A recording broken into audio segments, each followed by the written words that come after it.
Ready, Patrick? Okay. All right. Good morning, everybody. Good morning. All right. So today, for word inquiry, I picked a couple of homophones for us to study a little bit more, right? What have we been learning about homophones? Think about, we have a large collection of homophones. Think about why we've been doing that. Turn and talk. I'm going to give you 1 minute. What are homophones and what have we been learning about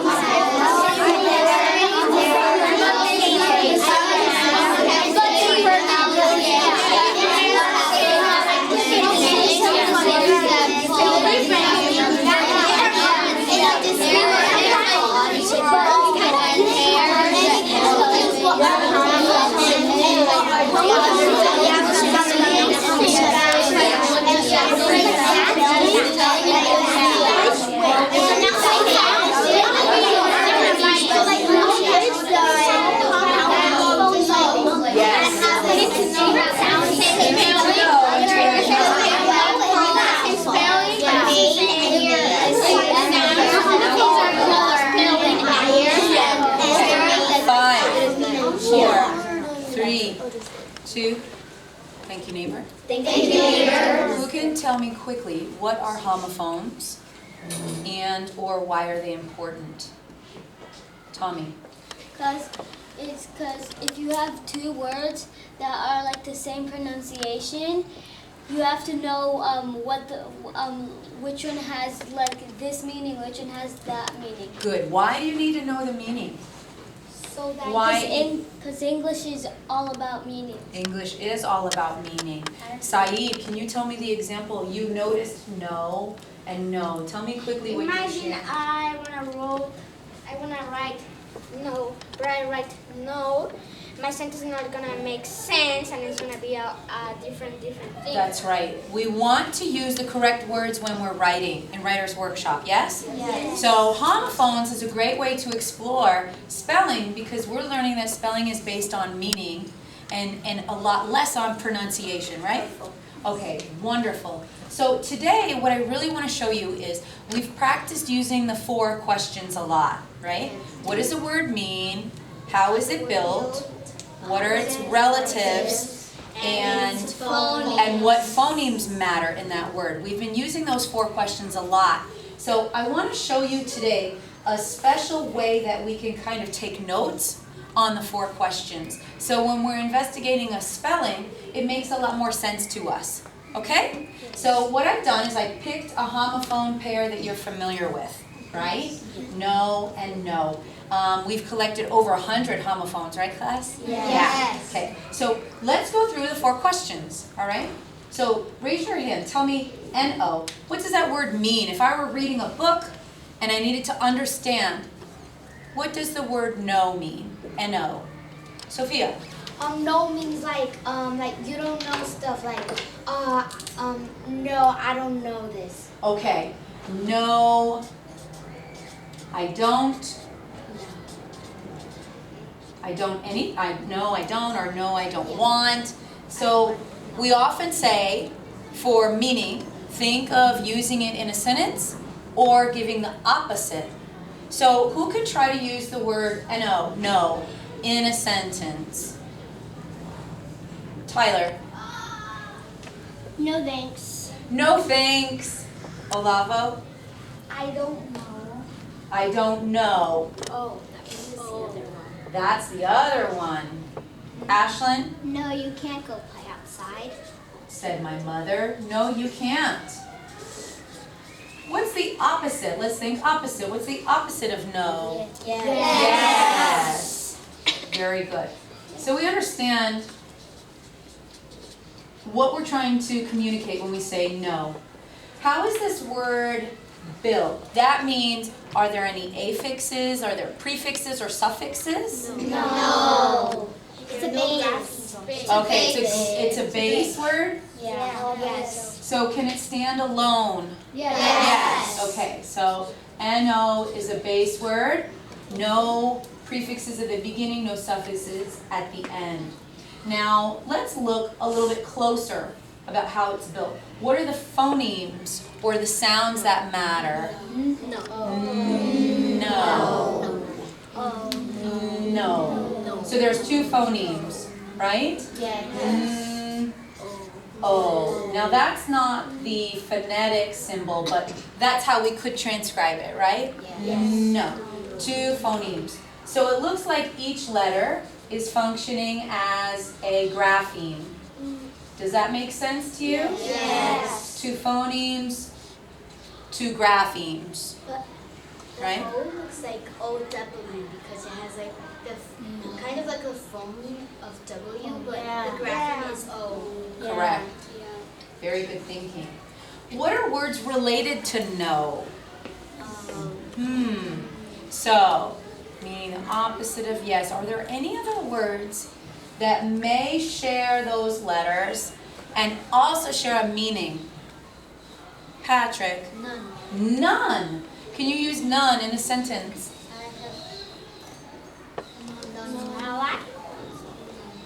You could say I have none left. I used to have 5 lollipops, but there are none left. Would that make sense? Yes. Okay. And what would that mean if I said there are none left? No. 0, no more. Okay. None. Very good. Any other relatives to no? Maybe this is no right there. Who knows? We could investigate. No. Not. What does not mean? No. You can not go outside. In a sentence like, no I won't, you could say, no I will not. No, I will not. Excellent.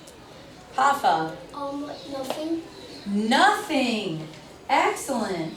How does no connect to nothing? How does no connect to nothing? Caillou. No things in my I have no things. What did you just hypothesize? It's compound word. Could it be a compound word? Yes. Yes. Wow. Word inquirers, let's check out this word. K-N-O-W. What does this word mean? What does this word mean? If I were reading a book and I found this word, I'd have to understand. Anna? No means like you know something. For example, like a math equation. Excellent example. To know something. Right? 4 times 2 equals 8. I know that. Who could use know in a sentence? Use the word know in a sentence. Stefano. I know a lot of things in the book. I know a lot of things in the book or from the book. Is there an opposite to the word know? Not know. To not know, To be dumb. to be dumb. Kathy, what are your thoughts? I was gonna say dumb.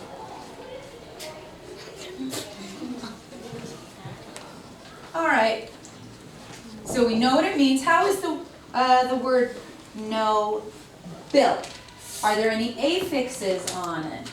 Prefixes, suffixes. It's a base. Who thinks it's a base? Because you can add ing. Kathy, okay. Tell me why you think it's a base. Because you can add lots of suffixes. You can add ing, ed, s. Okay.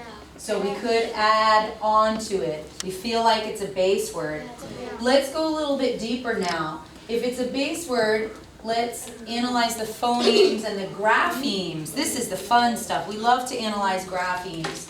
What do you notice about the graphemes and the phonemes, the way that it's built in that kind of sense?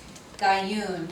I noticed that if you take out of the K, there is now. Okay, so let's think about that. Okay, now, does that connect in meaning? No. Okay, so if there's no connection in meaning, do we want to stay with this grapheme analysis? No. Probably not, right? You don't pronounce the K. Okay, so someone else tell me what they're noticing.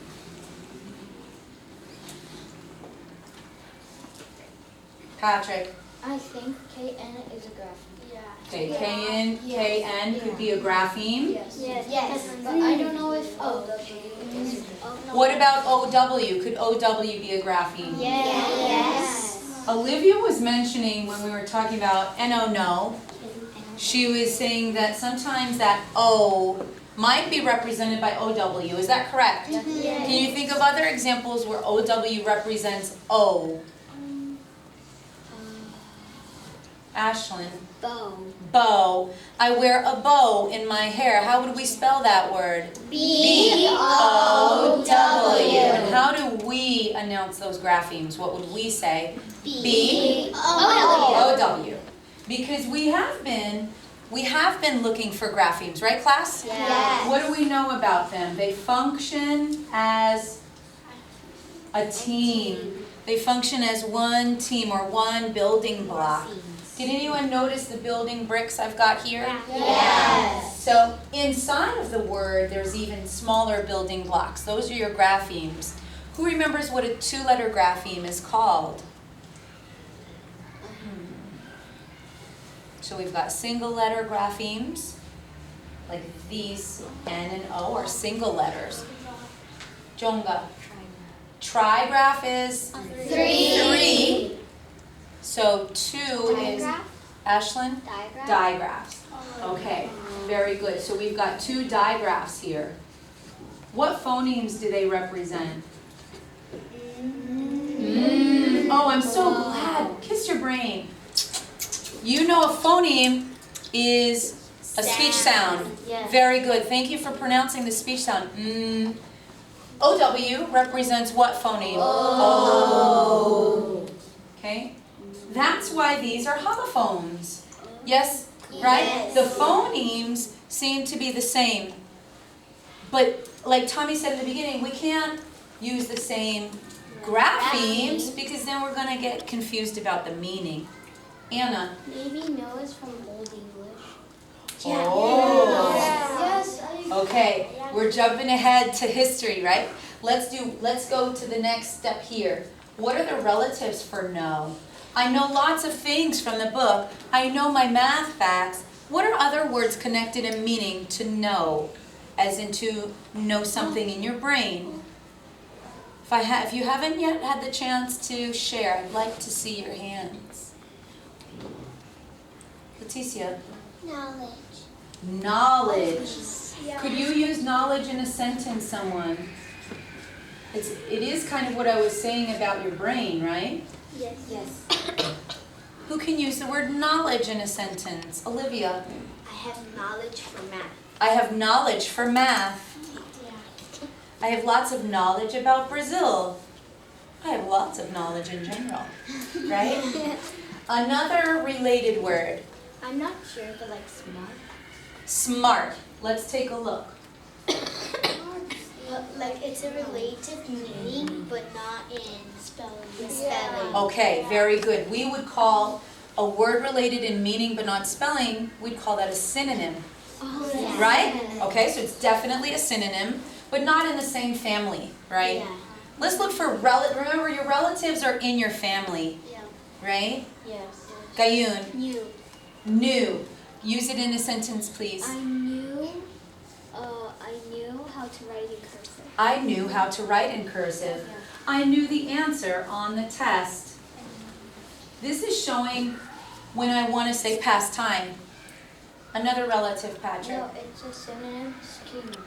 Schema, okay, when you know something you have to have schema, okay?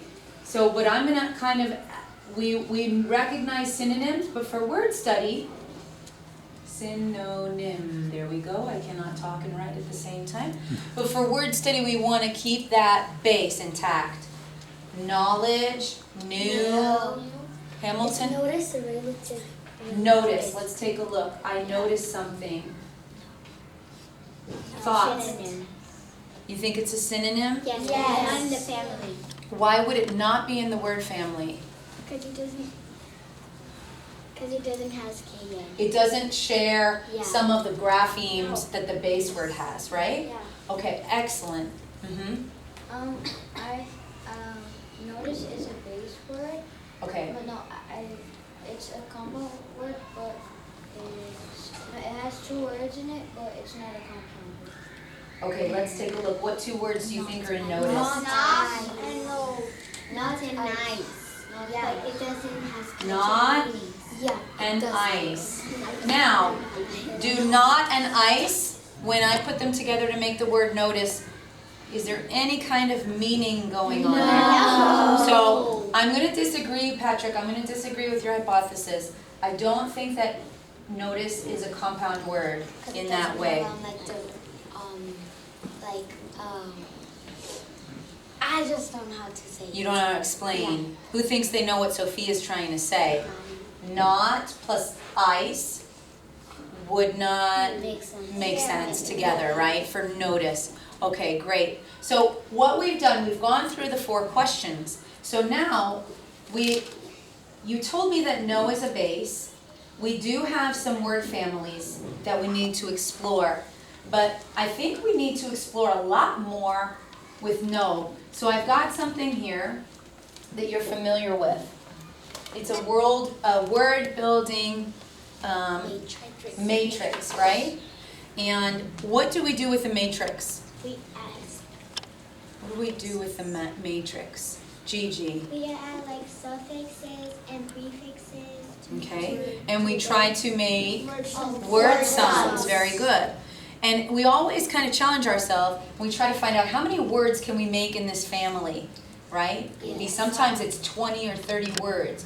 We're really spelling a lot, right? Yes. So what we're going to do, we're going to break up into groups, and I want you to check out some of these prefixes and suffixes. You can work with 1 or 2 partners. Where do we normally put this? In our word study journal. In our word study journals, okay? And so I also have a copy where we're going to share and discuss, right? We're going to always go back to the meaning of the words. So using the word, if we're building a potential word, using it in a sentence, or thinking of as opposite.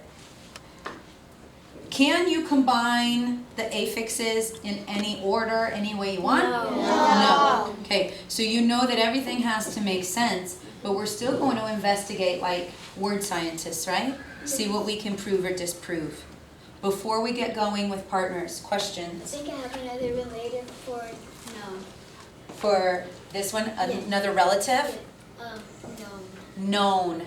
That is a well-known landmark in Brazil, right? Very good. So Kathy, did the matrix spark that connection for you? Good. So let's share more after we've had time to work with our partners, okay? Hands up. Hands up. Word work journal. Word journal. Glue stick. Glue stick. Pen or pencil. Pen or pencil. Quiet space. Quiet space. Are we ready? Yes. Okay, go, and I will bring you your